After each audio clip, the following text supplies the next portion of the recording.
हिसाब नंबर 8 में हमें दिया हुआ है x के बटे में 3 प्लस 1 बराबर 7 बटे 15। जिस तरह ये हिसाब था उसी तरह का हिसाब है। तवज्जो दें, यहाँ पे हमें लिखना है, जो रकम दी है उसे उतारना है। ठीक है, x बटे 3 प्लस 1 बराबर 7 बटे 15। यहाँ पे प्लस 1 है तो सबसे पहले प्लस वाली हम रकम सोल्व करते हैं। तो x बटे 3 प्लस 1 है, प्लस 1 के लिए जमई माकूस क्या हो गया, -1 इक्वल 7 के बटे में 15। -1 हमने यहाँ पे बढ़ाया तो यहाँ पे भी -1। ये काम हमें करना है। अब यहाँ पे हमको देखना है कि +1 और -1 कैंसल, यहाँ बच गया x बटे 3 इक्वल है इक्वल।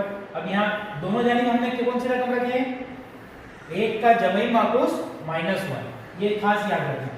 अब ये तो नीचे इसके नसबनुमा नहीं है और बीच में माइनस है, इसके नसबनुमा में कुछ दिखाएंगे तो कितना होता है, 1 होता है। तो इसका ये चैप्टर नंबर 1 में मैंने आपको सोल्व करके बता चुका हूँ कि इसको किस तरह सोल्व करना है। इसका तीसरा जरब करके बताया था आपको। तो इसका तीसरा जरब अगर आप करते हैं, यानी 7 के साथ 1 का जरब, 15 के साथ 1 का जरब दरमियान में अलामत किए और फिर इन दोनों का जरब करना है। समझ में आया आपको? देखो मैं एक एक स्टेप करके आपको समझाता हूँ फिर से। ये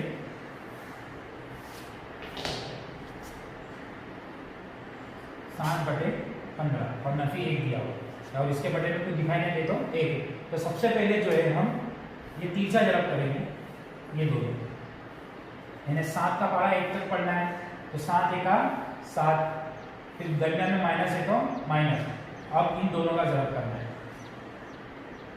क्या हासिल होता है, 15 एका 15, 15 का पढ़ा 1 तक पढ़े तो फिर इन दोनों का जरब नीचे बटे में है, यहाँ की बटे की अलामत, और 15 का पढ़ा 1 तक तो 15 एका 15। ये हिसाब हमारा यहाँ पे इतना सोल्व हुआ। अब यहाँ पे देखना है, इसको और एक स्टेप हम आगे बढ़ाते चलो, x बटे 3। इसको भी छेड़ना नहीं है क्योंकि ये रकम पूरी पूरी हल नहीं हुई है। तो 15 बड़ी रकम माइनस है तो दरमियान में माइनस भी है, तो 15 में से 7 जाता है तो कितना बचता है, 8। और बड़े रकम की अलामत माइनस है तो माइनस, और नीचे 15 है तो 15। अब 8 x बटे 3 बराबर -8 बटे 15। ये हिसाब को हम यहाँ पे देखते हैं कि x बटे 3 बराबर -8 बटे 15। अब इस हिसाब में यहाँ पे तकसीम में 3 दिया हुआ है, तो हमको क्या करना है, इसका ज़रबी माकूस, यानी क्या है ज़रबी माकूस, 3 है। तो दोनों जानिब जो है ज़रबी माकूस रखने पर, यानी x बटे 3 ज़रबी माकूस उसका होता है 3 बराबर 1 बटे 3 का ज़रबी माकूस 3 -8 बटे 15। और उसका जितना रकम यहाँ पे हमने लिखी बढ़ाए है उतनी रकम यहाँ पे भी बढ़ा है। दोनों जानिब ज़रबी माकूस रख दिए हमने।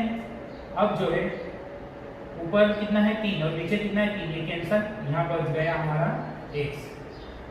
यहाँ पे ऊपर नीचे कोई रकम एक जैसी दिखाई दे रही है, नहीं दिखाई दे रही, लेकिन 3 के बारे में 15 आते हैं और 15 में 3 समाया हुआ है। तो 15 में 3 कहाँ पे आते हैं, तो 5 के मकाम पे आते हैं। 3 एका 3, 5 3 15। तो यहाँ पे जो बची रकम है उसको यहाँ लिखेंगे, माइनस है तो माइनस, 8 है तो 8, और नीचे बची 5। तो ये हिसाब हमारा यहाँ पे x की रकम हमको मिल गई। उम्मीद है कि दोनों हिसाब आपको अच्छी तरह समझ में आ गए होंगे। यहाँ पे एक्सरसाइज 2.1 खत्म होती है और आइंदा भी हम आगे की स्टेप के साथ आपसे मुलाकात करते रहेंगे। उम्मीद है ये दोनों हिसाब भी आपको अच्छी तरह समझ में आ गए होंगे। ये दोनों हिसाब की अच्छी तरह प्रैक्टिस करें, वीडियोस, ये दोनों वीडियो खास बार बार देखें, और नहीं समझ में आता हो तो इससे पहले की वीडियोस भी आप देखते रहे, तब जाकर आपको ये वीडियो भी आसानी के साथ समझ में आ जाएगा।